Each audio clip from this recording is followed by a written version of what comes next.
Technology in the world of stroke has changed significantly within the past decade. We have very sophisticated technologies using artificial intelligence to not only detect patients who are having strokes, but we have very sophisticated platforms like the one behind me that are able to actually treat all kinds of stroke, including retrieving clots from patients' brains who are suffering a stroke, or treating things such as very complex brain aneurysms. 1 out of 4 women will have a stroke at some point in their life, 1 out of 5 people in general. So it's very common. And basically, when someone is having a stroke, the first thing that you would notice is that there's a difficulty to do things. So there can be difficulty to speak, difficulty to move an arm or a leg, to see, to swallow. So it's a loss of function. So the new standard of care for how we treat patients with stroke at Baptist Health is providing individualized care for each specific patient. So whether that's thrombolytic therapy or mechanical thrombectomy to actually retrieve a clot, we treat every patient individually and assess them and decide what's the best care for that patient and deliver what we know based on the best evidence is going to give them the best chance at a full recovery. The FAST acronym the F is for face, A is for arm or leg, S is for speech, and T is for time.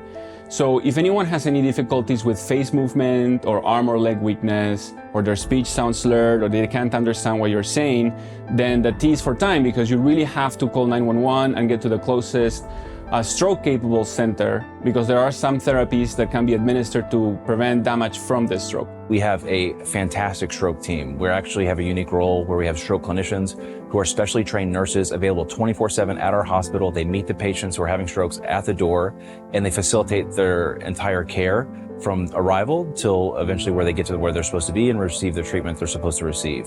Furthermore, we have what I would say is some of the best technology available to both diagnose and treat stroke patients, from artificial intelligence technology that's deployed in all of our hospitals to the most sophisticated angiography suite to able to treat both patients who need aneurysm repairs or other types of stroke treatments. The stroke program at Baptist Health Miami Neuroscience Institute really has all the resources that a stroke patient might need in order to diagnose the stroke, understand what is causing the stroke, so what is the mechanism behind it, so that we can implement the best preventive strategies so that the risk of having another stroke is the lowest possible.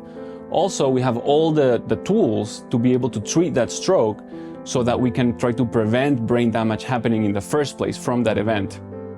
And then lastly, we have all the resources as far as rehabilitation goes so that the chances for recovery are maximized and then can happen as soon as possible.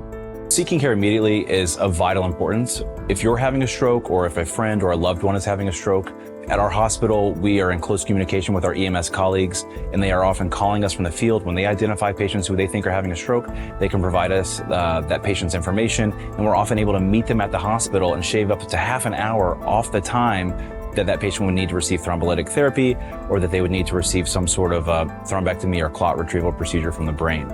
So if you think you're having a stroke, or if a loved one or a family member is having a stroke, don't just drive them to the hospital. You definitely call 911, because that starts the process of helping them get the best treatment possible.